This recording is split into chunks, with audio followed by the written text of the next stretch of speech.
Então, tô eu aqui de novo trazendo outro programa sem contexto.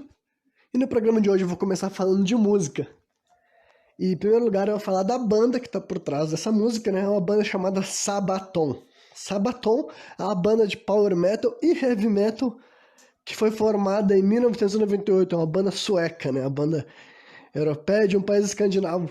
E eles têm uma temática específica e única dentro do power metal que torna daí o jeito que a banda é reconhecida pelos fãs e por quem simplesmente conhece o nome da banda, pelo menos sabe a temática deles, sabe que Sabaton é uma banda que fez a carreira deles falando sobre batalhas famosas, sabe? Batalhas, guerras, esse tipo de coisa. Confrontos armados.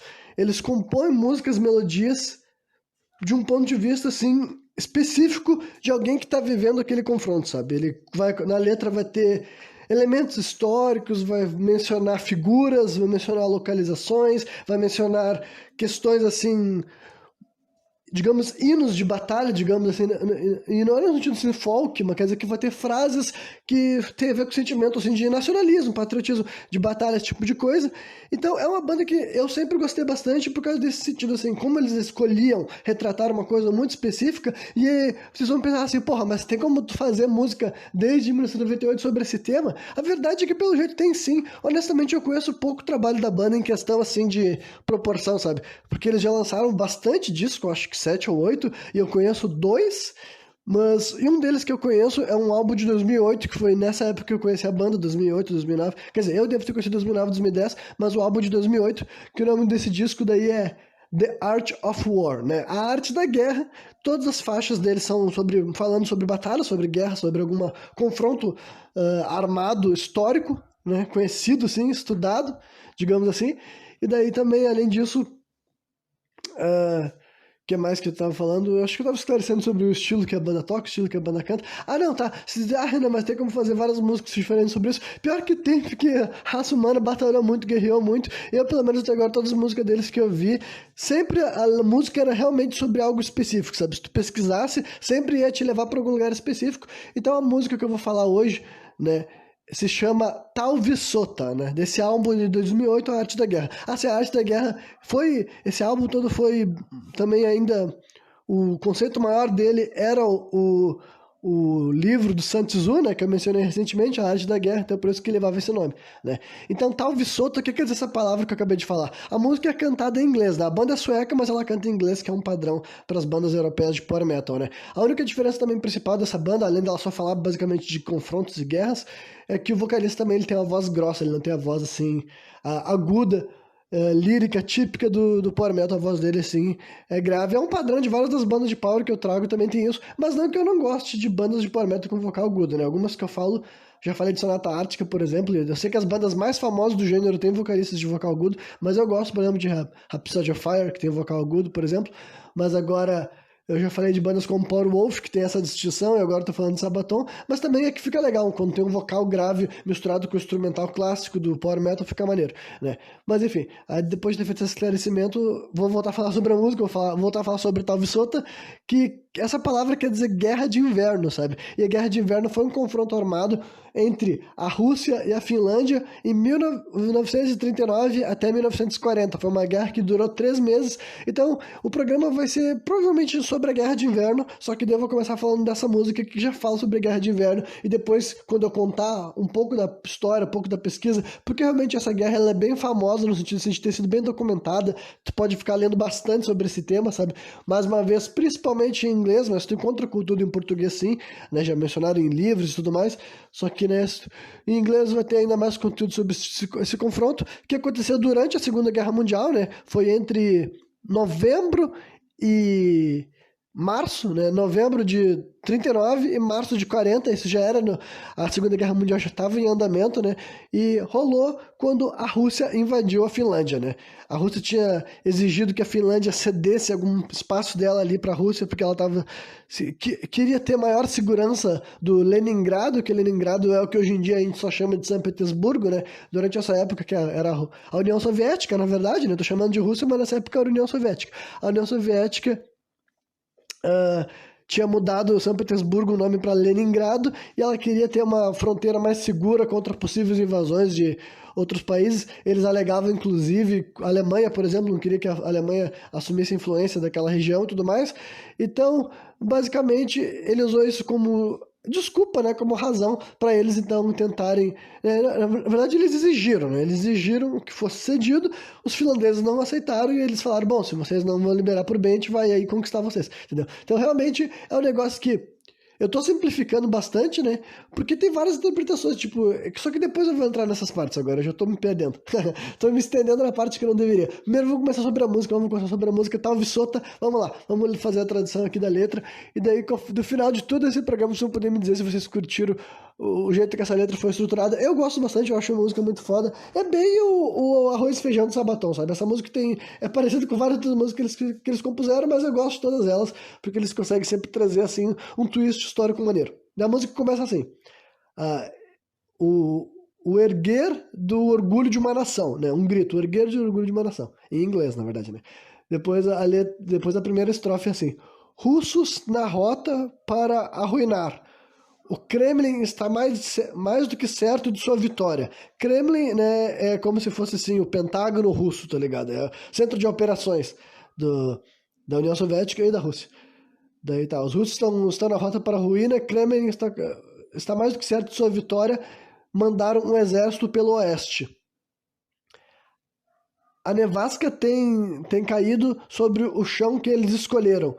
A neve está funda e o inferno congelou. Stalin está muito ansioso para invadir. Né? Então já tem várias contextualizações históricas e eu que fiz a pesquisa... Tipo, eu ouço essa música há bastante tempo, mas eu não tinha lido tanto sobre a Guerra de Inverno até quando eu fiz a pesquisa para esse programa, sabe? Então agora, até para mim, enquanto for essa música, eu posso dizer que agora ela tá mais assim... Tá mais descritiva do que realmente foi a Guerra de Inverno, sabe? Com a escolha de palavras. Posso dizer que a letra realmente se sustenta, sabe? Depois ele canta assim, deixa eu ver se... não é exatamente o pré-refrão, porque ele sempre muda, sabe? Mas é um ritmo que ele sempre assume antes de cantar o refrão, que daí ele canta assim. Ele pensou no poder que ele possuía, mas não na do seu inimigo. Depois... isso aí. Perdão, ele pensou no poder que ele possuía e não era do seu inimigo. Raiva do inverno, né? Depois ele canta o refrão, que é erga-se o orgulho de uma nação... segure, né? Segure aquilo que é seu, acerte aonde machuca. Lute, mantenha sua posição. Guerra de inverno, reforce a linha, né? A linha de batalha, a linha de fronte, imagino, coisas desse tipo. Né? Esse é o refrão da música. Então, só para vocês entenderem que toda essa letra é composta de um ponto de vista realmente do finlandês, entendeu? Todas as músicas deles, eles assumem lados, entendeu? Raramente a música deles, assim, é uma visão tipo, neutra, sabe? Todas as músicas compostas por essa banda, eles assumem um centro de operação, sabe? É como se... Provavelmente, talvez eles tenham uma outra música composta pelo ponto de vista russo, por exemplo, sabe? Eu não sei, eu não tô ligado se essa banda já compôs uma música especificamente sobre alguma batalha russa e tudo mais. Tipo, do ponto de vista russo, talvez tenha feito, porque eles fazem isso pra todas as bandas, sabe?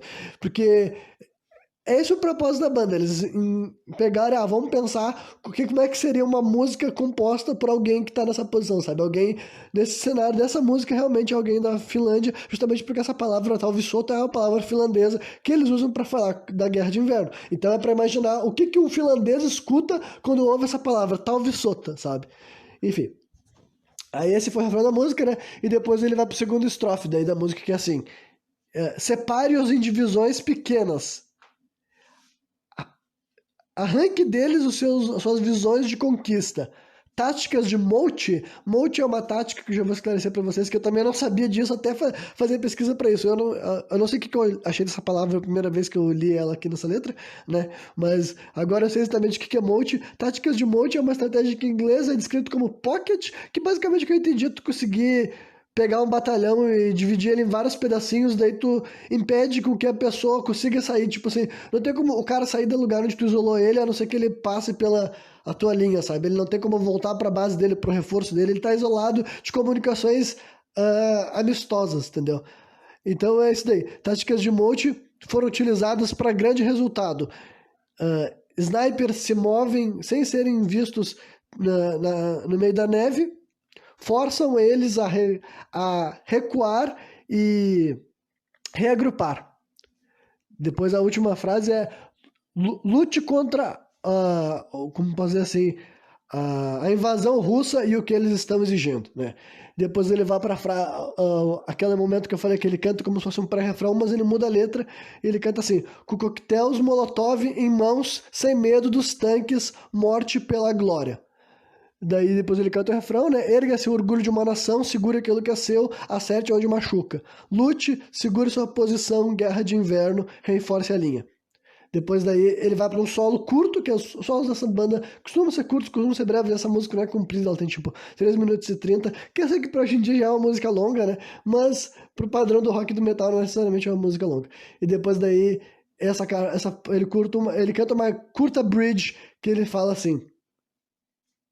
na verdade não, nem dá pra dizer como bridge, porque ele canta realmente naquele mesmo ritmo do pré-refrão que eu tinha falado, né? Ele canta assim com um corte de faca pela garganta e o sangue se torna gelo. Talvisota, né? Que Talvisota é guerra de inverno. Daí ele cantou a palavra em finlandês. Lembrando que essa banda é sueca, né? Eu vou falar um pouco desse lance de Suécia, Finlândia, Noruega, porque é bem complicado de entender. Eu realmente também não entendo muito bem assim, mas eu vou tentar explicar para outras pessoas também que não entendem. Né? Depois ele canta o refrão, que eu não vou repetir, ele canta mais 2 vezes o refrão até acabar a música, né? Então essa daí é a música, né? A letra, eu já tendo contextualizado um pouco, eu imagino que todo mundo tenha conseguido apreciar minimamente, entendeu? Eu imagino que uma pessoa que lê essa letra e ela não tem noção do que ela tá falando, pode achar meio babaca, até meio assim, até usar algum como você sabe, eu não sou uma pessoa nacionalista, eu não sou uma pessoa patriota, mas eu super entendo que no contexto dessa música, dessa obra de arte, inclusive também no contexto de uma guerra real, ele é super saudável, entendeu? Ele não tem nada de ruim tu ter patriotismo e nacionalismo no momento que tu tá sendo invadido. Então, mesmo eu sendo uma pessoa que na minha vida privada eu não gosto, eu não me relaciono com o sentimento de nacionalismo, eu acho que pra essa música, pro eu lírico, que esse artista costuma, sabe, passar, faz todo sentido, entendeu? Eu acho, enfim, quem me conhece, já viu as análises que eu faço sobre músicas, sabe que os meus critérios todos foram atendidos nessa música, sabe? Ela faz sentido de um ponto de vista, ela tem início, meio e fim, e realmente ela faz menção, assim, a questões históricas e tudo mais, assim. Ela não esconde, tipo... praticamente todas as frases ali foram baseadas em algum momento, em alguma coisa que tem a ver com realmente a história factual, que é o que eu vou me focar aqui então. Mas enfim, quem quiser conhecer essa banda, vai atrás. Se tu curtir essa música, provavelmente tu vai curtir várias outras músicas deles, tipo, não todas, porque tem algumas que tu vai achar um pouco mais sem graça, mas eles são muito disso daí, sabe? Um instrumental parecido com esse daí, algumas músicas tu vai gostar um pouco mais, um pouco menos. A letra sempre vai ter esse tipo de viés, variando o exército que ele tá representando, digamos assim, sabe? E é isso aí. Então vamos falar então sobre essa guerra. A Guerra de Inverno, que na verdade ela tem muita informação, sabe? Realmente é uma guerra bem documentada, real. Imagino que hoje em dia, ainda mais do que na época que essa música foi composta em 2008, e na primeira vez que eu li essa letra, deve ser em 2009, 2010, né? Mas essa Guerra de Inverno foi uma guerra que aconteceu entre 39 e 40, entre a União Soviética e a Finlândia, né? Então vamos explicar um pouco assim. Acho que eu vou querer falar um pouco de como é a história da Finlândia para conseguir entender o contexto de por que ela estava sendo invadida em primeiro lugar, sabe? Tipo, essa região ali é ocupada por o homem desde a época da pré-história, sabe? É difícil saber como e quando, qual foram as primeiras pessoas que chegaram aqui. Sempre vem por aquela explicação de algum povo que morava na beira do mar, que sempre assume que a raça humana começava vivendo na beira do mar, e depois ele se aproximava ia vindo para os centros, digamos assim, sabe? Porque a Finlândia fica mais no coração, assim, tal. Lugar mais gelado, mas o pessoal foi se adaptando, foi se acostumando, e daí ali eles, tipo, dá pra se dizer que o que vivia ali era, tipo assim, povos como druidas, sabe? Povos bárbaros, variados, isso daí, antes até de existir impérios como Grécia e tudo mais, sabe? Já tinha gente vivendo ali durante muito tempo, só que começar a estabelecer, assim, o que seria considerado uma nação finlandesa, foi só daí, tipo, naquela velha colonização de branco com branco, que muita gente também gosta de fazer de conta que não aconteceu, ou que foi, tipo assim, diferente em questão prática, que no final foi exatamente a mesma coisa, tá ligado? Basicamente, os colonizadores noruegueses e principalmente suecos, que já eram reinos que já tinham sido, assim, cristianizados e se tornado católicos e tudo mais. Eu também não sei dizer exatamente como que isso começou na Suécia, mas como esse programa vai ser, né, sobre a Guerra de Inverno, eu não vou nem me aventurar nesse lado. Mas enfim, já tinha reis católicos, sabe, na Suécia, já tinha reis católicos na Dinamarca, e daí, como é que é mesmo, Noruega também, sabe? E na Finlândia ainda não tinha, e daí rolou várias das cruzadas, realmente assim, que é aquela coisa que a gente sabe que aconteceu depois, séculos depois, isso daí é lá pelo século XIII, sabe? 1200 e alguma coisa. Daí, séculos depois, isso daí também aconteceram em outros lugares do mundo, né? Que é basicamente eles chegar lá, matar as pessoas, estuprar, sequestrar, se tornar escravo, tentar mudar a religião das pessoas que estavam lá. E esses povos que moravam aí eram de tradições druidas variadas, sabe? Xamãs variados, com descendência viking também, nórdica de modo geral, sabe? Que não era o único povo, é que os vikings também, eles conseguiram sua preeminência, e esse nome também só foi imortalizado, mas em essência todos esses povos foram massacrados, os vikings inclusos, né? Afinal das contas, todos eles foram mortos, foram chacinados, alguma coisa conseguia persistir de certo e permanecer, mas de maioria, como não tinha um livro, não tinha um estudo, né? Eles morreram, desapareceram, tchau, né? E daí então, lá pro 1200 alguma coisa, se tornou a Finlândia, daí com esse nome daí e tal, começou a ter reis e os caralho a quatro, sabe? E daí também rola um monte de loucura até antes de chegar a Guerra do Inverno, que é muito difícil assim eu começar a falar agora se o programa não se tornar só sobre a história da Finlândia, né? Se eu ter que ler, vou ter que pesquisar, vou ver que teve batalha, teve confronto, teve um monte de loucurada e tal. Só que daí então, em 1800 e alguma coisa, basicamente, tipo, a Finlândia nessa época meio que ela era tudo parceira, aliada desses outros países que eu mencionei, sabe? Suécia, Noruega, porque tinha sido colonizado pela Suécia, sabe?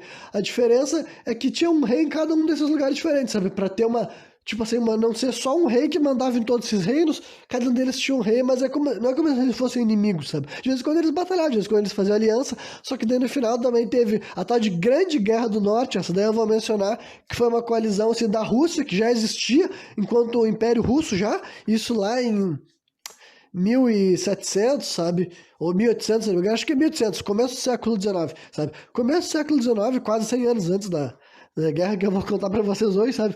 Começo do século XIX, teve essa grande guerra do norte, que não era só a Rússia, era vários outros países ali de cima, que alguns nem existem mais, mas eram bem importantes naquela época, sabe? Fizeram uma super aliança contra a Finlândia, porque na verdade, atacando a Finlândia, eles estavam enfraquecendo esses outros países todos que eu falei junto, sabe? E daí eles conseguiram tomar a Finlândia, e daí se tornou, inclusive, o tal de Ducado Russo, sabe? Teve um imperador russo que foi imperador, foi rei da Finlândia. Outra coisa assim que tem a ver com essa história, histórico de imperialismo russo, que tipo assim, porra, o nome deles era Império Russo. O que vocês acham que eles faziam? Então, tomaram conta da Finlândia ali durante mais de 100 anos, se eu não me engano, sabe? Ou quase 100 anos. Foi bastante tempo, foi décadas.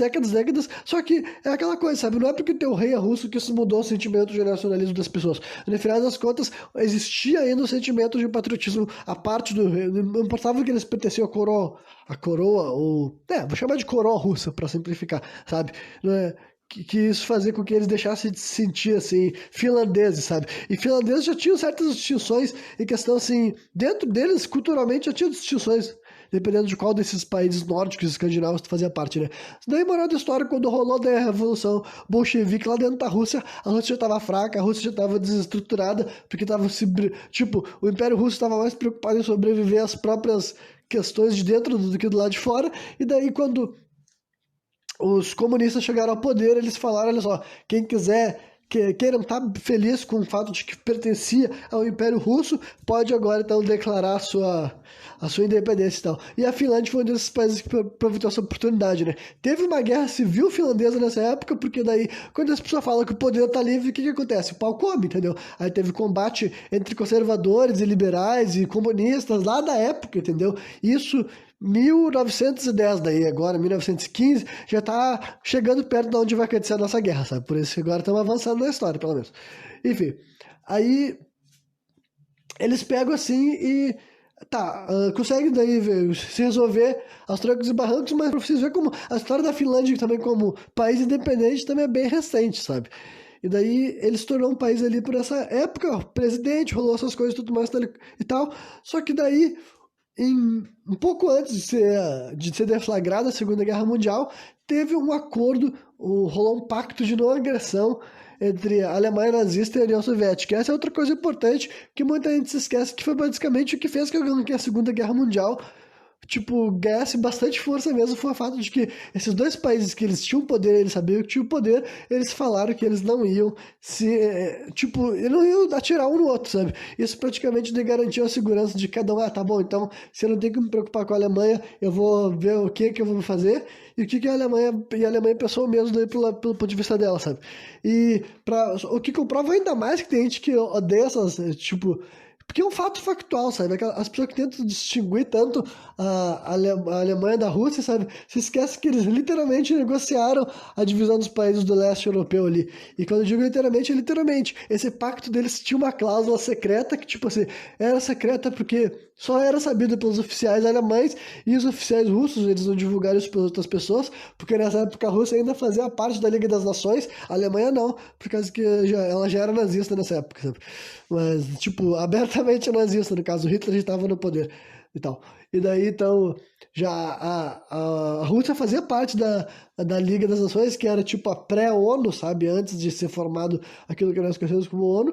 Então, eles deram uma cláusula secreta, sabe? Não estava no tratado que foi lido lá no dia que eles assinaram esse tratado de Molotov, não sei o que, sabe? Esses tratados sempre têm o nome das pessoas envolvidas e tudo mais, sabe? Ou os países, ou como é que é mesmo, os representantes dos tratados, ou as cidades em que foi assinado, esse tipo de coisa. E daí, enfim, aí foi assinado esse tratado lá e tal, e a cláusula, na cláusula secreta dizia que a Alemanha podia pegar tais países e a Rússia podia pegar tais países. Literalmente isso, eles já tinham decidido quem que eles iam fazer. Tanto é que pouco depois desse tratado sendo assinado, a primeira coisa que os dois países fizeram, Rússia e a Alemanha junto invadiram a Polônia, tipo assim, a Rússia invadiu de um lado, quer dizer, a Alemanha invadiu primeiro, 16 dias depois, se eu não me engano, a Rússia invadiu do outro lado, e eles tomaram conta ali da região, e, enfim, dominaram a Polônia e se fudeu pra caralho na Segunda Guerra Mundial, sabe? E daí a Alemanha começou a ir pros lados onde ela tinha que ir, e a Rússia, né, invadia a Finlândia, só que, claro que ela nem fez isso assim deliberadamente, sabe? Ela inventou todas essas maquinações. Primeiro ela exigiu a terra, a Finlândia disse que não vai rolar, e daí depois ela pegou assim. E tipo, dizem que ela até estava oferecendo outros lugares, uma extensão de terra maior do que aquilo que ela estava exigindo. Só que ela estava exigindo, tipo, oferecendo uma terra que não servia pra porra nenhuma, sabe? Tipo, não que não servia, toda terra dá pra te fazer algo, mas quer dizer que naquele momento não servia pra nada, e os lugares que ela estava pedindo da Finlândia já era lugar que a Finlândia tinha coisas, sabe? Ela teria que demolir instalações para dar para a Rússia, e basicamente era uma pressão assim e tal. E também a Rússia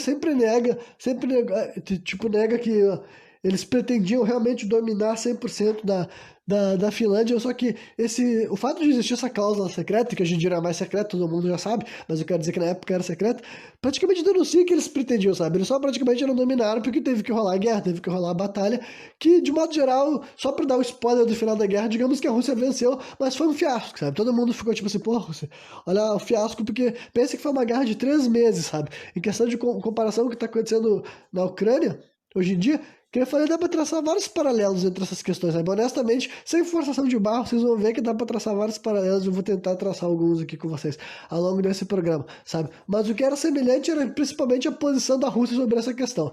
A Rússia, lá em 1939, ela achou que ela ia passar por cima da Finlândia e dominar rapidamente. Inclusive, tipo assim, eles já tinham uma banda contratada, sabe, programada para cantar da capital Helsinki, quando eles tivessem vencido a guerra, foi falado publicamente, é que a Rússia também ela operava muito pelo sistema de propaganda, sabe? Dizem que foi os russos que inventaram várias coisas, né? Eles foram pioneiros em várias técnicas de coisas que funcionam.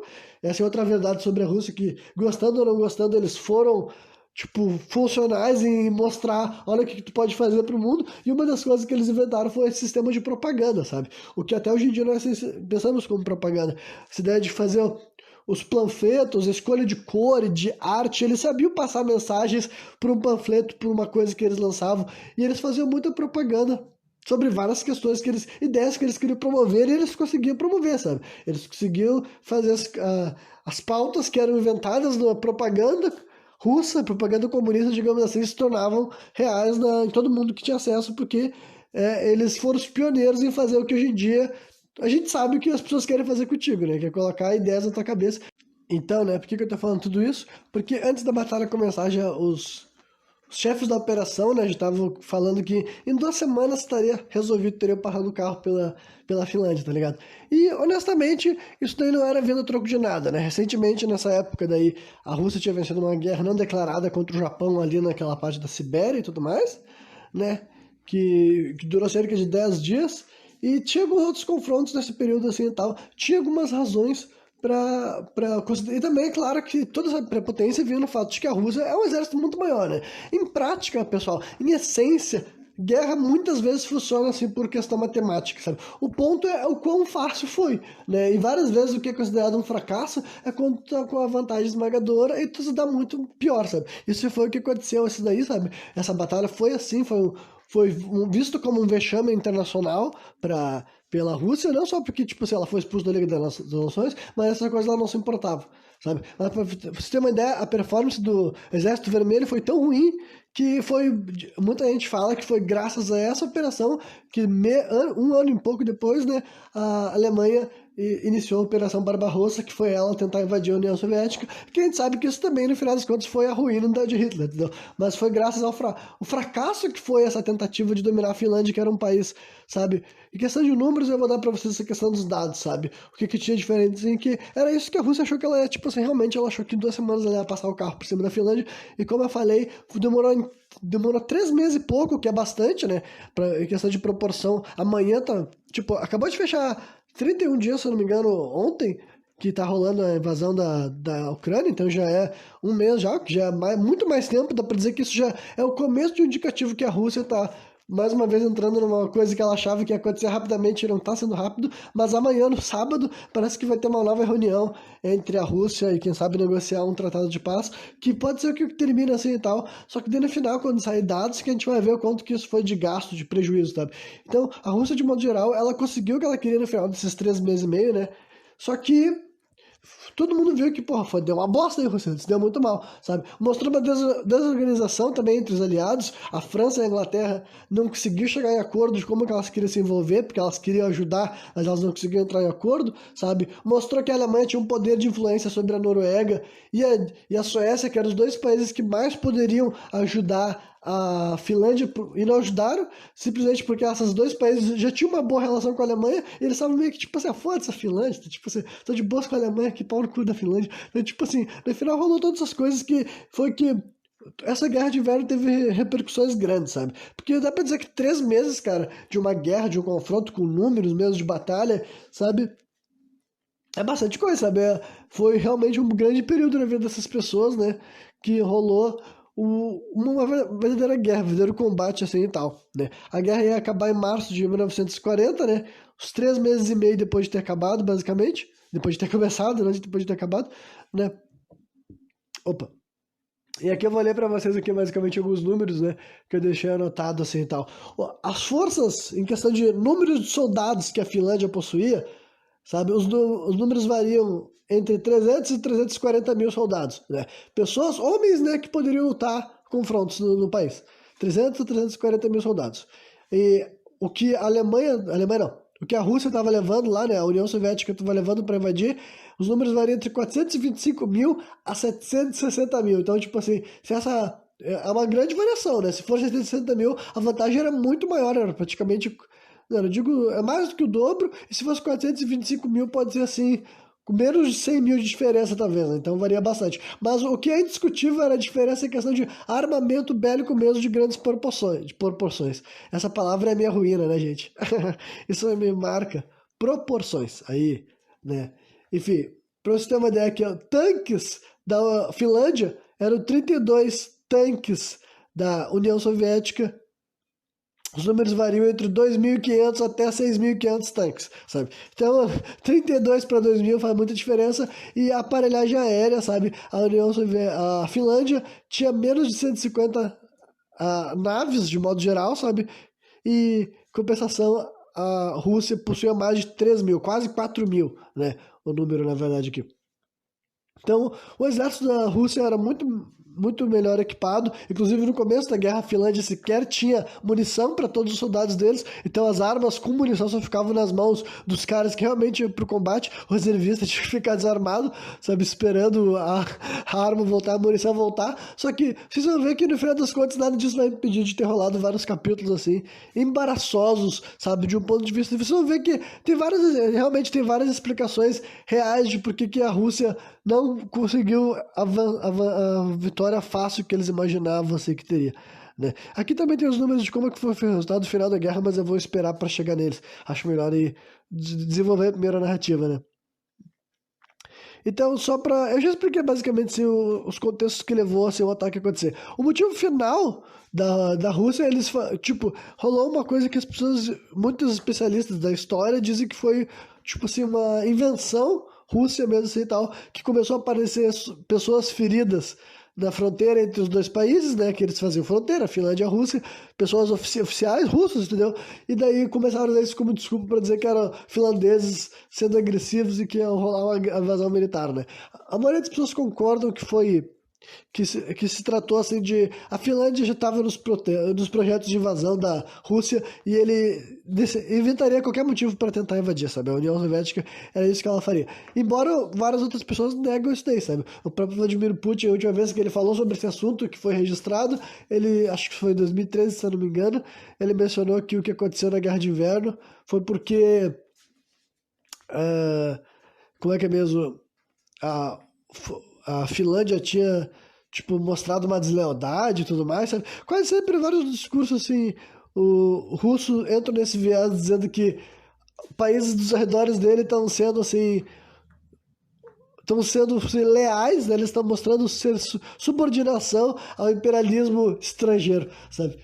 Então, e daí, quase sempre é assim que eles começam os ataques deles, dizendo que, olha, tu não tá do meu lado, tá contra mim, então eu vou ter que tomar alguma providência, né?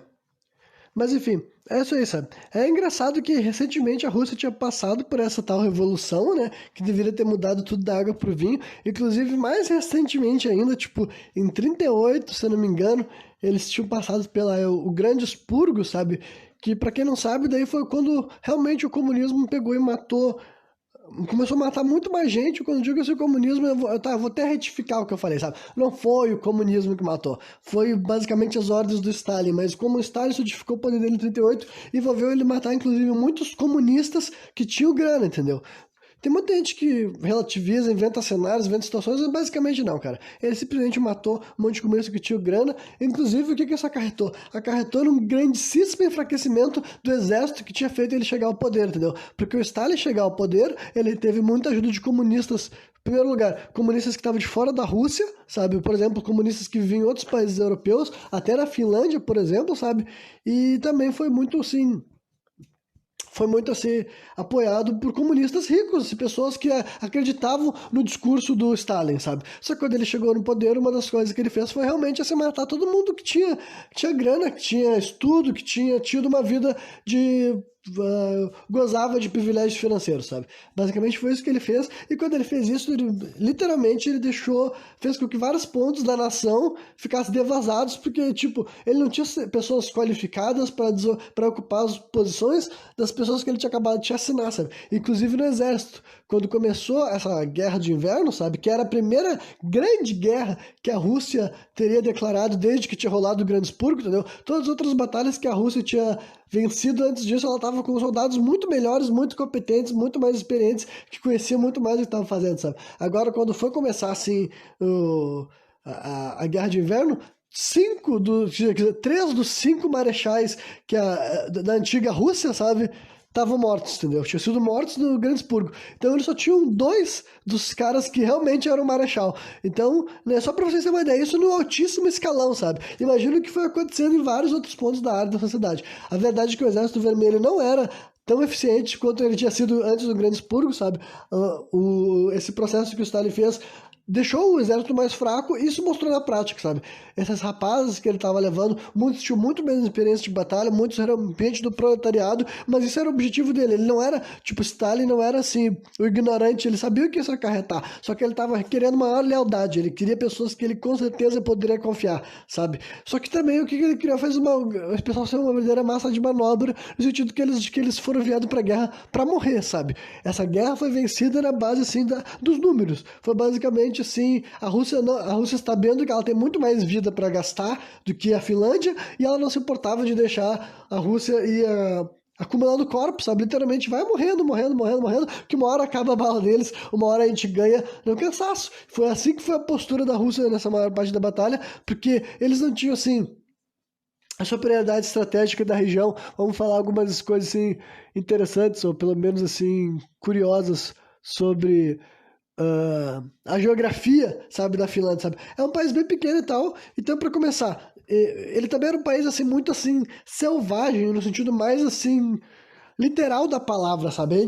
Nós aqui no Brasil, eu incluso, não tenho muita noção de como é a Finlândia hoje em dia, quem dirá há quase 100 anos atrás, sabe? Mas a verdade é que era um lugar assim com pouquíssimas estradas, sabe? As cidades realmente eram mais aquele pique assim, parecia aldeias interioranas. Então, mesmo a Rússia tendo tanta tanque de guerra assim, eles não serviam tanto. Tinha vários lugares que simplesmente tu não podia enfiar o tanque, só que eles não sabiam disso, eles enfiavam lugares onde ele não tinha onde manobrar, o tanque ficava preso ali, sabe? E nessa condição, várias vezes eles eram mortos, porque até, tipo, o tanque que não tem pra onde andar, não tem pra onde atirar, ele é inútil. Aí o cara simplesmente se aproxima do tanque, porque ele não tem, né? Tipo, o que tu vai fazer dentro do tanque de guerra? Não tem como tu apontar aquele canhão pra cabeça do cara. O cara se aproximava, a União Soviética foi aprendendo a fazer várias maneiras. A União Soviética não. Os soldados finlandeses foram aprendendo várias maneiras que podiam prejudicar o tanque perto dele, desde enfiar literalmente assim, dependendo um pedaço de madeira na roda, já travava o veículo, sabe? E depois eles descobriram o coquetel Molotov, que não é tipo assim, é o tipo de coisa que não tem como saber como foi inventada. A primeira vez que foi documentada na história humana parece que foi na Revolução Espanhola, que tinha acontecido um pouco antes ainda dessas guerras aí todas. Século XVIII, se eu não me engano. Quer dizer, não é século XIX, né? Não tenho certeza. Mas eu acho que é ali que foi a primeira vez que foi documentado o uso de coquetel Molotov. Então, os finlandeses também descobriram, a gente pode pegar um vidro, encher de fluido inflamável, entendeu? E botar um trapo na ponta. E daí isso a gente faz um explosivo flamejante eficiente.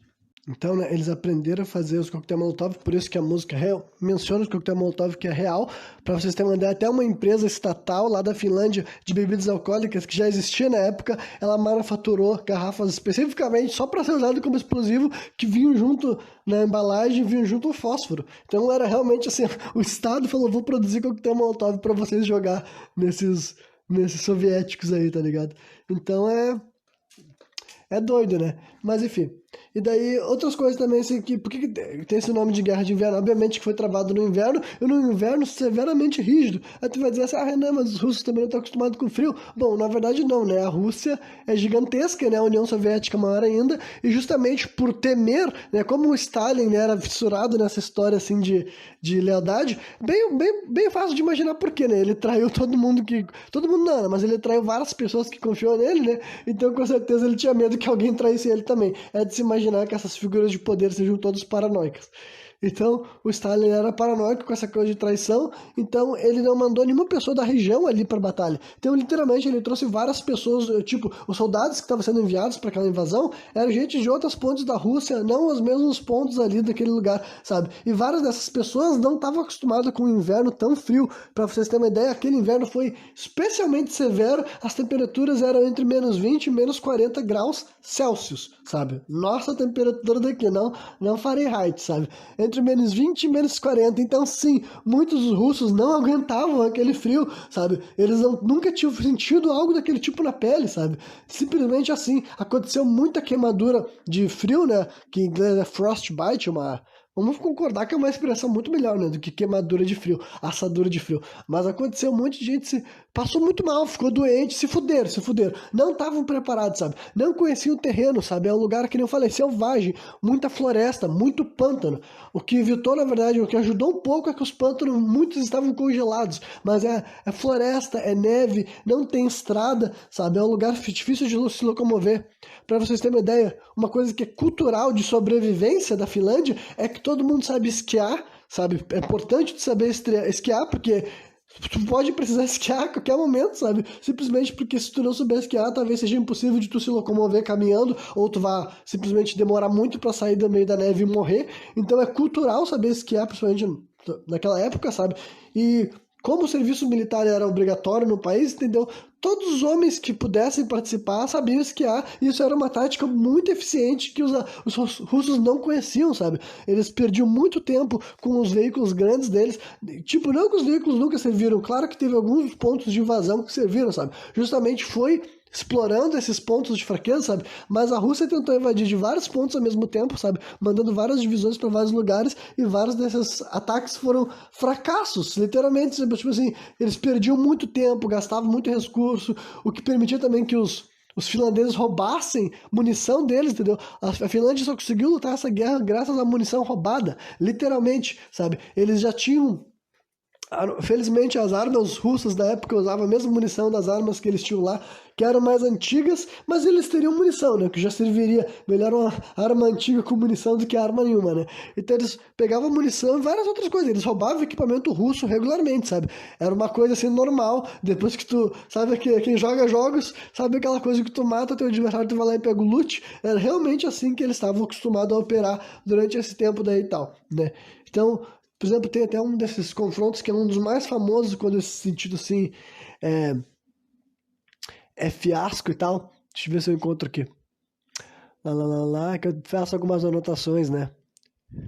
É que a maioria das coisas eu acabei, tipo, eu comecei a mencionar uma coisa em cima da outra e praticamente todos os assuntos diferentes eu já mencionei, sabe? Bom, o bagulho do frio aí, tá? Deixa eu ver se tem mais uma coisa pra falar. Eu mencionei o bagulho do frio, já mencionei o bagulho de esqui, né?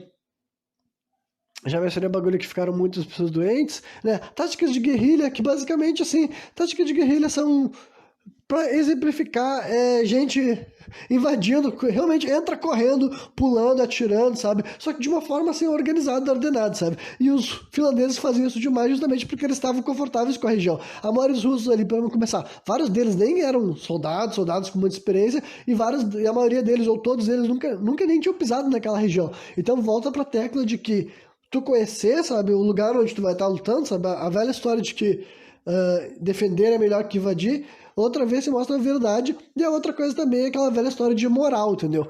Toda essa história, outro paralelo bem fácil de traçar entre essa história com da Ucrânia de hoje em dia é esse. São duas batalhas que a Rússia pensou que não teria resistência pela diferença, pelos números, por isso, por aquilo, só que está tendo. E essa resistência faz bastante diferença, inclusive pela opinião pública internacional e até para a questão de dominação, sabe?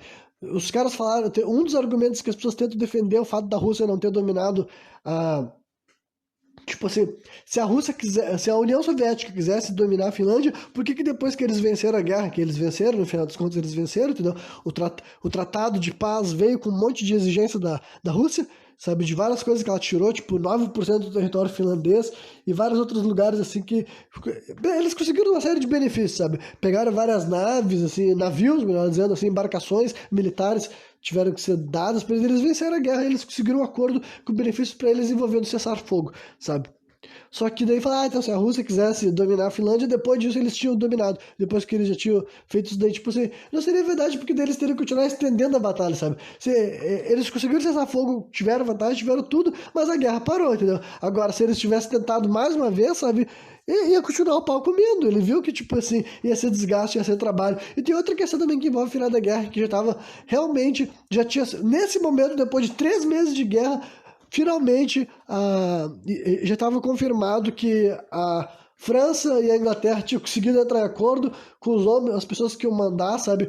Os ingleses iam mandar uns 100 mil soldados, os franceses 30 mil, e muita avião e navio e tanque, eles iam vir chegar com equipamento, que tanque na verdade não, porque eles sabiam que não ia adiantar, mas navio, avião ia adiantar, e equipamento pesado, armas antitanque também, eles iam vir com bastante coisa, realmente ia ser uma intervenção externa, então isso também tem a ver, sabe? A Rússia não ia querer se manter nessa luta depois que tivesse essa intervenção, que já estava datado, já estavam os caras marcados para pegar um avião e ir pra guerra, sabe? Tava planejado para eles chegar dia 20, eles iam viajar dia 12 e chegar dia 20, só que antes disso marcaram uma reunião, e dia 13 foi confirmada a paz entre os dois países, tipo assim, sem mais confronto, que ia continuar até uma tal de uma guerra de continuação, que a Rússia voltaria a ter um confronto armado contra a Finlândia, mas eu não vou comentar isso agora, porque não é a guerra de inverno, né? E eu já tô indo longe nessa própria guerra aqui e tal, né? Mas eu encontrei agora aqui o caso que eu falei, que é tipo, especialmente assim, porra, eu perdi ele de vista, cara. Aqui achei. Esse aqui é a Batalha de Battle Rat Road. Essa aqui é uma das que mais uso como exemplo de como o desconhecimento da área, do território, a inexperiência dos soldados alemães não, russos no que eles estavam fazendo, sabe, soviéticos. Esse aqui foi uma grande fracasso, para vocês terem uma ideia só. Essa batalha de Waterloo aconteceu, foi uma batalha que durou ao longo de um mês, entendeu? Pensei que essas batalhas também duram bastante, né? Mas foi uma das maiores perdas dos soviéticos nessa guerra de inverno. O 44º Batalhão Soviético e o décimo, o número, a divisão de rifle de número 163. O centésimo... eu não vou tentar falar agora, né? Basicamente, 14 mil soldados soviéticos, entendeu? Foram praticamente completamente destruídos. Cerca de 7 a 9 mil deles foram mortos, outros conseguiram fugir, sabe? Enquanto eles estavam enfrentando uma equipe finlandesa que deveria ter cerca de 400 unidades. Então, parem para pensar isso daí, entendeu? 400 unidades mataram cerca de 7 a 9 mil soviéticos, sabe? Simplesmente por causa de uma combinação desses fatores que eu descrevi de maneira ampla, sabe? Os caras chegaram no meio da floresta, eles foram cortados pouco a pouco, iam destruindo os equipamentos deles, iam isolando eles em grupos pequenos e matavam eles, cercando e matando, sabe? Simplesmente porque eles não sabiam nada, sabiam onde eles estavam se metendo, não sabiam como que ia ser frio, não sabiam como eles iam dormir, porque eles não tinham equipamento bom para dormir durante essas noites para fazer essa invasão, sabe? Porque basicamente as pessoas dormem até no meio da guerra, sabe? Ainda mais lá na Finlândia, que é um lugar muito escuro, sabe? E escurece muito cedo também, entendeu? Mas dê para vocês terem um exemplo da disparidade. Claro que esse daí esse daí são, tipo assim, é uma exceção, não é sempre que teve essa disparidade, mas só por ter acontecido, cara, só por ter acontecido, assim, um vexame tão grande assim, sabe? Só pra ver como se tu jogar os teus soldados sem planejamento, dá um monte de bosta. Tanto é que a guerra só acabou quando, tipo assim, o Stalin, vendo que tava demorando 2 meses o confronto que ele tava prevendo acabar em 2 semanas, sabe? Ele teve que reunir o pessoal, mudar as ordens, daí que eles vieram com a estratégia que deu certo, sabe? E deles focaram todos os ataques no mesmo lugar, que era o lugar certo, em vez de estar fazendo esse ataque variado, burro, que tava só gastando vida soviética, torto e direito. E no final, quando eu ler os números que eu peguei aqui sobre como que a guerra acabou, vocês vão concordar, né? Aí, tipo, ataques aéreos não aconteceram muito, tipo, a União Soviética não tinha muito lugar que valia a pena para eles destruir, tipo, tinha cidades e tudo mais, eles bombardeavam de vez em quando Helsinki, né? Dizem que cerca de 973 civis foram mortos, o que é bastante, entendeu? Nesses ataques e tudo mais, né? Praticamente não existia força aérea finlandesa, tipo, realmente atividade muito pequena nessa questão, sabe? E tem outro lugar que é importante mencionar, porque eu vou falar de um cara que protagonizou essas batalhas nessa região, sabe? Eu não tô falando o nome dos lugares, porque honestamente, cara, eu não sei pronunciar, tipo assim, ó, Ladoga Karelia, sabe? Pode ser isso daí, entendeu? Eu não sou muito bom em ler o nome dessa gente, eu não sou muito bom em ler o nome dos lugares onde eles lutaram. Literalmente, assim, eu não sei a pronúncia, eu mal consigo compreender, sabe? Mas enfim, aí foi nesse lugar daí que lutou, que tipo, foi um lugar que não perdeu, sabe? Digamos assim, é um dos lugares assim que os soviéticos literalmente não conseguiram invadir, eles voltaram pra trás e não deu certo o plano, mesmo tentando ficar meses lá. Que é um lugar onde quem tava lutando nele também era um sniper lendário, é o cara que se tu pesquisar no Google, quem matou mais gente em guerra, qual foi o sniper mais lendário, tu vai encontrar esse cara aqui, sabe? O nome dele é Simo Häyhä, sabe? Ele é um finlandês, né? E os números de gente que ele matou nessa guerra, especificamente na Guerra de Inverno, cara, varia entre 200 e 500, sabe? Tem relatos variados. Na época, o número maior que era dado era 200 e alguma coisa. Só que em 2017 encontraram um diário desse cara que, tipo, foi escrito lá nessa época. Eu não sei, na verdade, eu não sei quando foi escrito. Mas eu quero dizer que não, ninguém conhecia esse diário na época que ele ainda era vivo, sabe? O Simo Häyhä já é morto. Inclusive, ele morreu no 1º de abril de 2002. Então, hoje é o aniversário de 20 anos do falecimento desse cara e tal. Né? Então, sim, também é parte da razão de eu estar gravando esse programa hoje. Depois eu vou falar um pouco mais sobre ele, porque tem algumas coisas curiosas. Mas, basicamente, cara, esse maluco foi o sniper lendário. Vamos trabalhar com um número menor, sabe? 214 pessoas. Imagina, durante aqueles 3 meses de guerra, ele matou 214 pessoas. Os caras não conseguiram invadir, sabe, a região. E dizem que essa contagem é feita, tipo assim, só se teve só um atirador que atirou no mesmo alvo. E se a morte foi confirmada, sabe? E também, depois quando eu for falar mais dele, eu menciono as outras questões. Mas esse foi um lugar, sabe? É um lugar chamado Kola. Eu não sei se é assim que se lê, sabe? É Kollaa, sabe? E é um lugar que simplesmente não foi dominado, não foi invadido. E em parte, com certeza, por causa da influência desse cara. Ele era um capitão de divisão e tudo mais, né? E é isso aí, sabe? Algumas coisas interessantes que pode falar sobre essa batalha. Então agora eu vou falar um pouco assim, sobre como que ela chegou ao fim. Já mencionei que foi quando a União Soviética conseguiu se organizar, conseguiu atacar pelo lugar certo, sabe? Depois que o próprio Stalin teve que se envolver, sabe? Eles atacaram pelo tal de Karelian Isthmus, que era uma região de lagos que estavam congeladas, que é onde eles conseguiam fazer melhores estratégias, e eles não estavam sendo alvos das estratégias de guerrilha que fizeram eles passar tanta vergonha, sabe? Eles tinham que fugir das florestas, basicamente, e dos pântanos, sabe? Rolou as negociações de paz, basicamente daí o Império Russo não. A União Soviética exigiu muito mais coisas do que ele tinha exigido antes, sabe? E também eu queria falar Império Russo que dá pra eu dizer com um paralelo que é engraçado que há pouco tempo atrás a Rússia tinha liberado todos os países que queriam deixar de fazer parte do Império Russo quando eles fizeram o golpe comunista lá dentro, e daí agora eles estão tomando de volta as regiões que eles tinham permitido ser livres, sabe? É bem curioso como é que é, como o Stalin enxergava o que era ser livre, né? Tipo, pode ser livre aí, mas daqui a 2 anos eu volto aí pra te pegar, sabe? Então, eu acho muito curioso. Então, né, eu vou dar assim, uns dados assim, relacionados ao final da batalha, depois que foi assinado o Tratado de Paz, antes de comentar assim, um pouco do aftermath dessa questão toda, voltar para o Simo Häyhä e terminar falando, dando uma declaração em geral sobre essa guerra em si, sobre a questão de guerra, sobre heróis de guerra. Vamos lá, então vamos começar a se encaminhar já para o final do programa, isso eu quero dizer daqui a 20 minutos. Então, os números finais, e quando eu digo finais, não são bem finais, sabe? Pensa que realmente, se tu procurar, tu vai ver que ao longo das décadas, ao longo dos anos, foram falados vários números que variam, várias opções. A leitura, realmente, isso aqui são alguns números que eu vim com aproximações baseadas no que a maioria falava, entendeu? Mas cerca, assim, de 25 mil pessoas morreram do lado da Finlândia, sabe? 25 mil pessoas, daí tá envolvido as pessoas mortas confirmadas e todo mundo que nunca foi encontrado. É que muita gente de guerra simplesmente nunca é encontrado, sabe? Tipo assim, é sabido que esse cara participou de um confronto e nunca mais acharam ele. Esse cara pode ter sumido, ele pode ter morado no meio do mato, ele pode viver numa caverna agora junto com os ursos, pode ser, mas geralmente daí se coloca ele na lista de mortos, entendeu?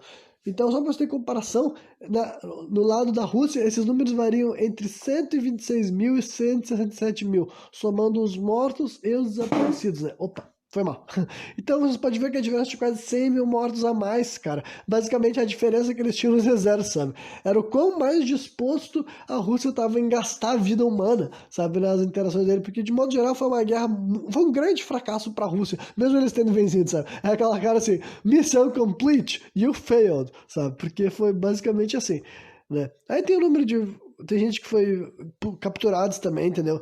Cerca de a Finlândia capturou mais de 5 mil russos ao todo, mas parece que todos eles foram devolvidos, assim, era só para, né, para pegar informação, coisa desse tipo, entendeu? E quando os russos pegavam de volta, muitos dos que eram capturados de volta, muitos não, né? Alguns, pouquíssimos que foram capturados de volta foram executados, porque é considerado que as atitudes que eles tomavam em cativeiro era traição contra o país dele, mas os russos capturaram bem menos, capturaram cerca de 1.100 finlandeses, entendeu? Aí, tipo, tanques também que é legal, sabe? O número de doentes também, que é bem diferente, sabe? O número de doentes da Rússia, cerca de 61 mil pessoas pegaram algum tipo de doença ou tiveram queimadura de neve também, queimadura de gelo, né? Tanques que a Rússia perdeu foi entre 1.200 até 3.500 tanques. Olha a diferença. A Finlândia perdeu de 20 a 30 tanques. A Rússia também tinha muito mais para perder, né? Mas ela perdeu. Naves também de 265 a 315, né? E realmente também deixou assim, um legado histórico dos países, sabe? De modo geral, na Finlândia é uma guerra que ela traz uma melancolia, uma dor, porque muita gente foi morta e tem gente que tem parentes desse passado histórico, né? 39 e 40, algumas gerações dessa época devem estar vivos até pouco tempo, sabe? O Simo Häyhä, por exemplo, que eu falei que ele morreu em 2002, foi o cara que lutou nessa guerra. Claro que ele foi uma exceção, né? O cara morreu com 96 anos, não é muito fácil tu morrer com 96 anos nessa vida, né? Mas outros veteranos podem ter continuado vivo, mas pelo menos gente que conheceu um avô, sabe? Que tinha vivido nessa guerra. Então todo mundo que passou nesse confronto deixou marcado, gente que perdeu parente nessa guerra, claro que deixou marcado também. Do lado da Rússia também, né? A quantidade de gente que morreu na Rússia é muito maior, então muita gente foi marcado por essa investida. Mas, né, que nessa questão eles que estavam invadindo, né? Aquela velha história de que já mencionei algumas vezes, né? Não existe certo ou errado nessa questão de guerra, só tem vítimas, tem gente perdendo coisa, mas o ponto é que tem algum lado que está invadindo e outro lado que está sendo invadido, né? Um lado que está se defendendo, digamos assim. Depois que o cara já está entrando no teu território armado dando tiro, que tu pode pegar uma arma de fogo e atirar de volta. Chegou nesse ponto, basicamente já foi qualquer outro tipo de ideologia, qualquer tipo de civilidade, o que sobra mesmo é o tiro, né? O cara tosco comendo. E tipo, a imagem pública da Finlândia, mesmo ela tendo perdido dinheiro, mas tendo perdido também terras, ficou muito boa. Ela conseguiu fazer acordo com vários países, muito. Tipo, o pessoal respeitou. Literalmente se pagaram pau, falaram isso aí, Finlândia, parabéns. Sabe, ninguém te ajudou quando tu precisava, a gente ficou aqui batendo boca, mas mesmo assim a gente não vai deixar de ter se pressionado, né? E a União Soviética foi pelo outro lado, sabe? Ela perdeu o posto dela na Liga das Nações, todo mundo condenou e todo mundo ficou assim, Rússia se deu trimal lá na neve, que trouxão, sabe? Tanto é que eu falei, para a Alemanha foi um sucesso em todos os âmbitos, né? A Alemanha nazista ficou muito feliz com isso que aconteceu, porque eles se aproximaram da Finlândia logo de cara, o que logo depois faria com que a Rússia começasse a dizer, viu só, a Finlândia é um cachorro do nazismo, tipo assim, caralho, cara, tipo, tu acabou de atacar os malucos e daí agora chega outro país aproveitando a oportunidade, tipo, então, tá afim de umas negociações, tá afim de se armar pra não aparecer de novo aí uns russos querendo tirar o que é teu, sabe? E foi isso que a Alemanha fez, sabe? Ela se aproximou, fez negociações, virou parceiro justamente porque ninguém quis ajudar a Finlândia no aumento do confronto, entendeu? E a Alemanha sabia que ela estava interessada em aliados desse, e ela chegou lá feliz. A Alemanha ficou feliz também em ver a desorganização dos aliados, entendeu? A Inglaterra e a Rússia, não, a Rússia não, peraí. A Inglaterra e a França perderam mais tempo discutindo do que se envolvendo, entendeu? A Alemanha viu que ela conseguiu manter a Noruega e a Suécia neutras, porque ela falou, olha só, eu não quero que tu abra espaço para as tropas aliadas passar pelo teu terreno. Ela literalmente falou isso e a Noruega e a Noruega e a Escócia não. A Noruega e a Suécia falaram, pode crer, não vamos deixar os aliados passar pelo nosso território. Porque eles podiam, basicamente o pessoal da França e da Inglaterra podiam vir caminhando por esses países e chegar até a Finlândia, sabe? O que ia facilitar bastante a logística. E eles falaram, não, nada de abrir espaço pros aliados. Entendeu? Então as guerras e todas essas questões aí, do ponto de vista da Alemanha, foi tudo que eles queriam ver acontecer, sabe? O país invasor não se deu bem, mesmo ele tendo ganho, sabe? A Finlândia ficou fragilizada em questão de querer aliados. Ele viu que os aliados não estavam tão aliados assim, e ele viu que ele tinha poder sobre outros países ali do arredor. Tanto é que foi.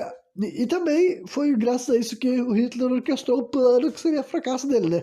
O que não dá pra negar daí que foi o grande erro dele quando ele pegou e achou que seria uma boa ideia invadir a Rússia, justamente porque daí mudaria várias questões. Não só porque daria 14 meses pra Rússia refletir sobre seus erros, e eles refletiram, eles reavaliaram, eles estudaram, eles reestruturaram o jeito que eles abordaram várias questões, viram que eles estavam desatualizados, devasados, que já tinham sido antes. Só que além disso, é a velha história de que defender é mais fácil do que atacar, sabe? A Rússia defendeu o território dela, que ela conhece, ela já domina. É muito diferente, ela está muito mais preparada. E basicamente foi uma má ideia do Hitler que levou ele realmente ao fracasso final da vida dele, até onde eu sei, sabe? Mas então foi isso, sabe? Essas foram as questões assim, que envolvendo essa guerra assim, de algumas das coisas, que eu falei, essa história é longa, dá pra vocês ficarem lendo, vendo coisas, porque cada uma dessas coisas abre janela pra tu ler histórias específicas, mas a última história específica que eu quero ler antes de dar só a minha constatação sobre esse assunto é falar um pouco mais sobre esse cara, então, o Simo Häyhä, né, que é o cara que foi esse sniper, porque, de modo geral, né, é um bagulho assim, pra mim, do ponto de vista assim, curioso, sabe?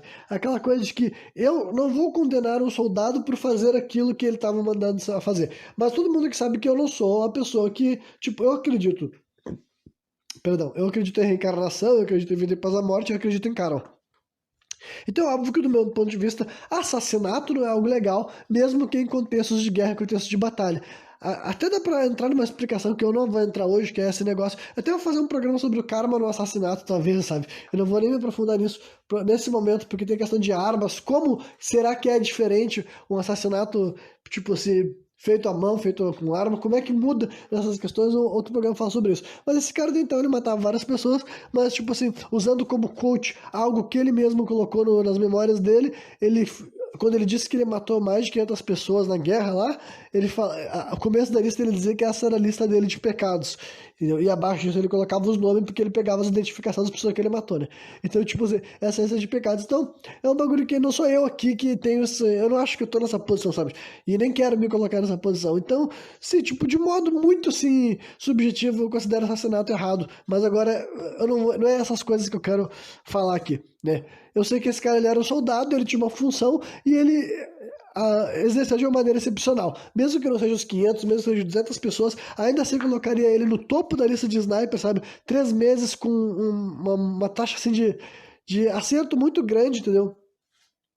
Um cara que tem algumas informações também assim, sobre a história dele e tudo mais. É aquela coisa que pra mim envolve muito assim o famoso talento natural que ele mesmo, pra começar, nunca falou que tinha, né? Mas é um cara que diz que ele era o sétimo filho de uma família de 8 pessoas, de 8 filhos, né? Ele nasceu em dezembro de 1905, né? Então pense que é tempo pra caralho, né? O pai dele era fazendeiro, a mãe dele era dona de casa e tal. Então ele não era uma família necessariamente pobre. Pelo jeito, a família dele tinha dinheiro, dentro do que era uma família de dinheiro na Finlândia em 1905, sabe? No sentido assim de que eles tinham recursos, eles tinham as coisas. Falaram que antes deles adquirir a maioridade, ele já era fazendeiro, caçador e esquiador, né? Porque essas são coisas básicas da vida dele lá. Caçar, fazendear e esquiar. Essas 3 coisas ele já sabia fazer. Ele entrou no serviço que é obrigatório, né? Com a idade de 17 anos. E rapidamente ele começou a se destacar já no negócio de tiro, sabe? É um negócio que uma vez perguntaram pra ele como que ele era tão bom no negócio de atirar, né? De mira, de pontaria, e ele falou que era prática. Mas é óbvio que, tipo assim, claro que com o tempo ele foi se tornando melhor, mas não explica por que logo de cara, né? Por que especificamente um rapaz que.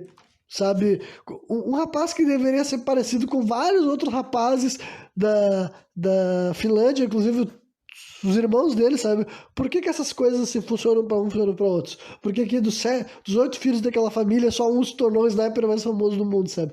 Então, as pessoas não gostam de reconhecer o óbvio, mas eu gosto de apontar o óbvio. Que, tipo assim, existe sim esse dom, essa perícia, sabe? Nem todo mundo que vai treinar num quartel, rapidamente as pessoas notam que ele tem uma pontaria excelente, excepcional. E esse cara tinha, né? Mas pensa que ser o sniper da época dele é muito diferente de ser sniper de outras épocas, sabe? O objetivo dele era tipo assim, 150 metros. Isso daí era um sniper assim da época, sabe? Pra começar, ele não gostava das lentes telescópicas, ele chegou a conhecer elas, porque era na época que tava rolando a Guerra de Inverno, que foi onde ele fez esse frag insano. Tipo, ele já era um excelente atirador desde antes de começar essa guerra. Só que foi nessa guerra que as pessoas viram o quanto que ele podia realmente matar forças inimigas fazendo o que ele fazia e fazendo muito bem, sabe? Então nessa época ele já existia a lente telescópica, mas ele não gostava dessa, ele preferia a lente aquela, pra quem jogou jogo assim de guerra, já deve ter visto aquelas que é o bagulho de ferro, né? O nome dessas lentes daí é Iron alguma coisa, sabe? É realmente lente de ferro, sabe? Mas é que eu não sei qual é o outro nome. Iron o quê? Iron Sights, né? Eu não sei o que é Iron Sights, quer dizer, é vista de ferro, sabe? Mas basicamente é aquela assim redondinha preta e tal, que não tem um negócio, não tem a lente, sabe? Isso daí, então, por que que ele preferia essa? Por várias questões, sabe? Falaram que não ficava borrado e tudo mais. Tem várias questões ali que eu vi que eles justificavam. Faz muito sentido, assim, de um ponto de vista de realmente alguém que quer atirar e tal. Mas daí era obviamente que um cara que atira com essa maneira não vai poder fazer um tiro quilométrico. Eu nem sei se é possível fazer, sabe? Eu não sou especialista em armas dessa hora aqui e tal, mas o que eu sei fazer é ler dados e sei que esse cara daí era bom nisso, ele matou um monte de gente, todo mundo ficou impressionado. Tanto é que a propaganda russa inventou um apelido pra ele que era de morte branca, né? White Death, porque o jeito que ele operava era realmente ficar roupa toda branca, camuflado, algo que os russos não tinham, porque eles não estavam se ligando que eles iam lutar no meio da neve, mas era roupa camuflada, e ele ficava realmente enfiado no meio da neve, ele fazia um morrinho de neve, ele preparava o lugar onde ele ia ficar depois de tocar, sabe? Preparava o lugar lá e tal, ele levava açúcar e ele levava pão dentro da roupa dele assim, para ele ir comendo ao longo das horas que ele ia ficar de tocaia para manter o corpo dele funcionando. Ele botava neve dentro da boca, parece, para não a respiração dele não denunciar onde ele estava, sabe? Enfim, ele se preparava tudo para ele ficar ali e basicamente tu imagina que teve um dia que foi o melhor dia de todos eles, o melhor dia com todo o perdão da palavra, sabe? Quer dizer, o melhor dia no sentido de gente que ele conseguiu matar. Eu sei que é uma coisa horrível, entendeu? Mas eu quero dizer que do ponto de vista da contagem, entendeu? O dia que ele mais matou gente, vou falar assim para não dizer o melhor dia, tentando corrigir a bobrinha que eu acabei de falar, né? No dia que ele matou mais gente, mais soldados inimigos, ele matou cerca de 25 pessoas. Então, pra mim, isso é uma formação muito grande, sabe? Imagina matar 25 pessoas só num dia, sabe? É muito louco, sabe? E, honestamente, a relação que tu vê depois, tipo assim, na guerra dá pra dizer que ele fez isso, sabe? Ele deu um monte de tiro, acertou um monte de gente, sabe? Isso que são só as mortes que estão sendo contadas com o sniper, sabe? São as mortes essas números desses são as mortes de sniper, porque ele também participava de confrontos com uma metralhadora, uma submachine, sabe? Uma submetralhadora, em confrontos de perto, entendeu? Isso daí, quando ele não tava de tocar, ele tinha uma arma pra atirar assim e tal. E ele sofreu um ferimento quase mortal, sabe? Uma bala explosiva ferrou o rosto dele uma semana quase antes da guerra acabar, sabe? No dia 7 de março ele levou esse tiro. Se vocês pesquisarem, vocês vão ver, porque lá pelo nome dele assim, Simo Hayra, pode ser difícil de escrever. Simoh, não, peraí, só um H, sabe?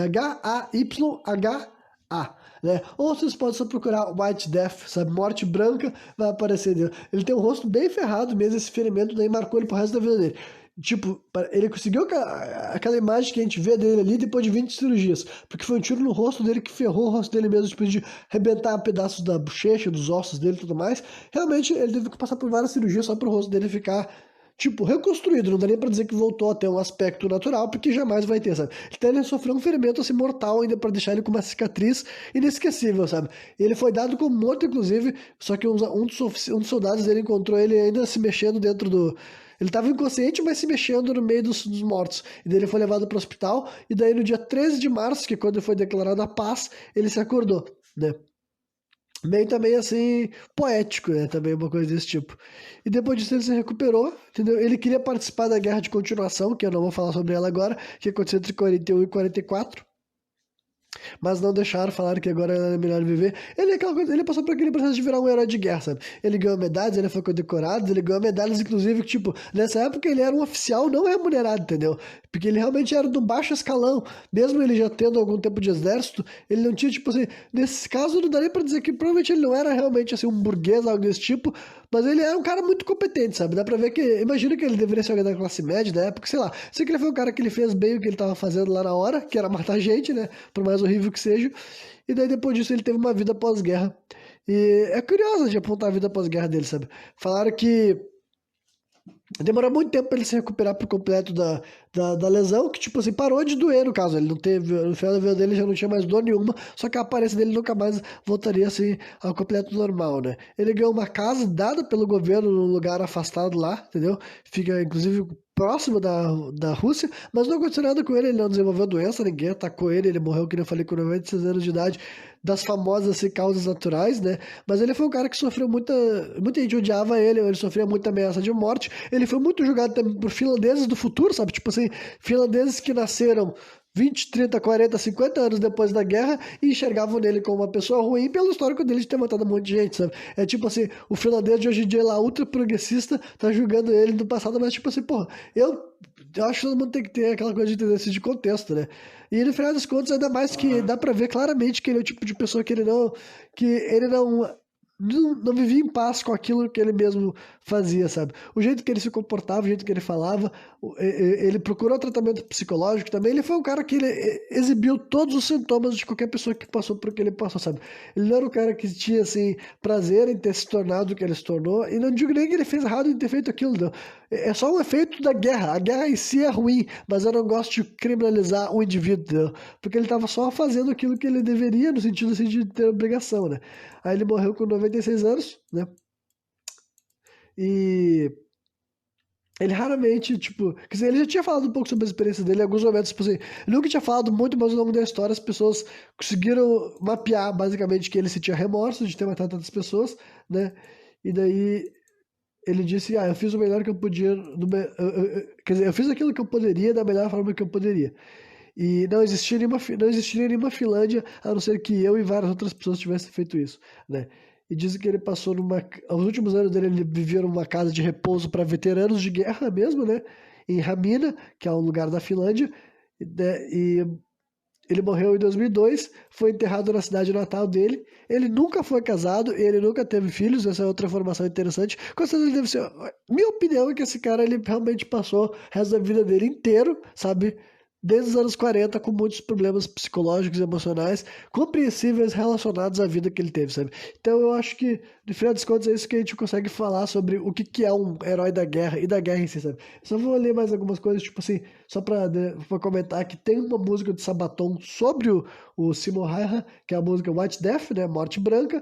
Só que essa música eu não conheço, ela é de um álbum que eu conheço, Coat of Arms, só que se eu já ouvi essa música eu não guardei ela na memória, então eu não tenho muito pra o que falar ela sobre esse momento. E também tem, esse cara já apareceu em outras histórias, essas coisas do gênero você deve imaginar, né? Mas então, primeiro falando sobre o que eu acho sobre a questão de heróis de guerra, eu acho que a história desse Simo Häyhä mostra muito do que é um herói de guerra, sabe? É uma pessoa que faz coisas extraordinárias, e no sentido não de ser bom ou ruim, mas não teria muitas pessoas do mundo que conseguiriam ter feito o que ele fez. Ele realmente foi uma pessoa diferenciada na hora de ser um sniper, sabe? Único, com uma perícia bem particular. E é um bagulho que quando tu tira do contexto da guerra não tem o menor cabimento, sabe? Quando tu tira do contexto da guerra e esses caras saem da guerra, eu acho que é por isso que 90% dos seres humanos que vão pra guerra, tirando aqueles que são realmente sociopatas ou psicopatas, eles vão voltar e eles vão estar passando por uma espécie de crise de remorso, porque não tem como, sabe? Se tu é um ser humano racional, como eu sou e como eu acredito que tu que tá me ouvindo também seja, imagina tu saber que tanta gente tá morta porque tu deu um tiro nessa pessoa, sabe? Não tem como tu simplesmente desligar isso, dormir e se acordar. Tu vai ter que, com certeza, tipo, e eu não tô julgando ele real, eu não tô falando que esse cara foi um monstro, foi errado, mas eu quero dizer que do ponto de vista de quem viveu essas coisas deve ser marcante. Então eu acho que isso que é um herói de guerra, sabe? É um cara que fez coisas extraordinárias pro bem ou pro mal, mas amando de um governo, amando de um país, e depois disso ele tem uma vida fodida, sabe? Raramente, eu duvido muito, sabe, que alguém que passou por essas experiências, que teve que estar numa linha de frente, que passou por uma experiência de quase morte, que nem ele, sabe? Teve o rosto mutilado, imagina o resto da tua vida tu te olhar, ver o teu rosto com a aparência que tu, tipo assim, pô, não era a cara que eu queria ter, e eu tava. E além de ter essa cara, isso me lembra tudo que eu vivi, tudo que eu passei, sabe? Não que tu pudesse esquecer de qualquer outra forma, mas aquilo lá que aconteceu com o rosto dele, eu acho que ainda é mais um marcante. Até porque a gente sabe que pra sociedade aquilo lá seria, tipo assim, uma eterna lembrança, sabe? Tipo, aquele rosto se tornou o rosto do Simo Häyhä, sabe? É um lugar que qualquer pessoa que visse, que tivesse a menor noção de quem ele era, saberia, sabe?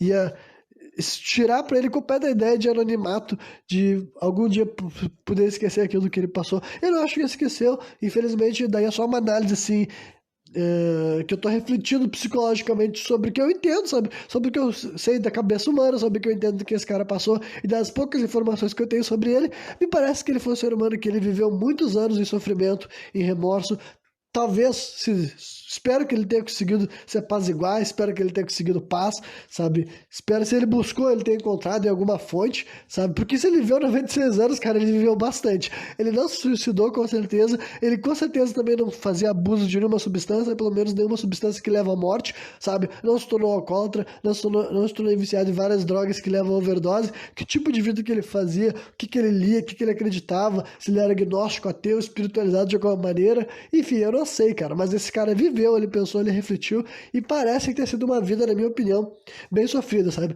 E isso daí eu acho que é um bom exemplo de que é uma vida de um herói de guerra. Isso é uma vida bem sofrida, uma existência bem horrível. E guerra no final é isso aí, gente, sabe? Eu comecei esse programa aqui comentando porque realmente eu acho guerras muito interessantes.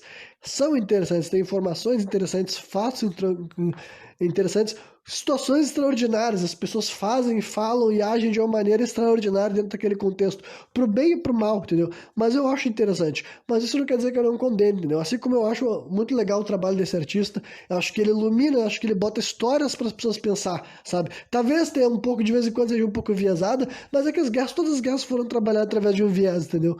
Todas as guerras aconteceram só por questões ideológicas, seja por uma questão mais assim religiosa ou política, ou no mínimo questão de recurso, questão assim comercial, talvez, sabe? Se vocês quiserem falar assim, mercadológica, sabe? Então, é isso aí, sabe? Eu acho guerra fascinante do ponto de vista, assim, de refletir, sabe? De só pensar, de se colocar nesses cenários bárbaros que todos nós esperamos não viver. Mas, né, eu vou ter que falar o óbvio. Claro que eu não aprovo, justamente porque eu sei que, no final das contas, tudo se resume a isso, a morte, sabe? Depois de tudo que foi falado, tudo que foi feito, a única coisa que importa é que morreu um monte de gente sofreu, morreu civis, morreu as pessoas que foram pra guerra, famílias inteiras que foram devastadas, mães e pais que perderam seus filhos, esposas que perderam seus maridos, crianças que perderam seus pais, sabe? No final das contas é só isso. É morte, tragédia, um monte de pilha se acumulando, um monte de pilha de corpo, a maioria desses corpos de pessoas pobres, humildes, sabe?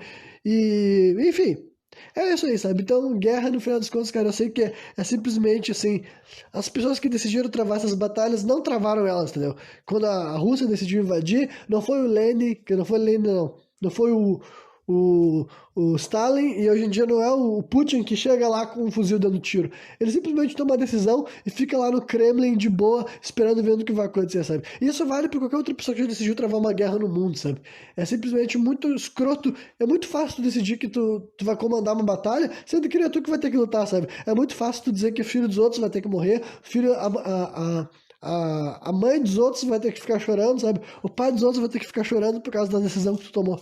Então, no final dos contos, eu acho importante terminar um programa que eu falei sobre guerra, considerando essa prática, entendeu?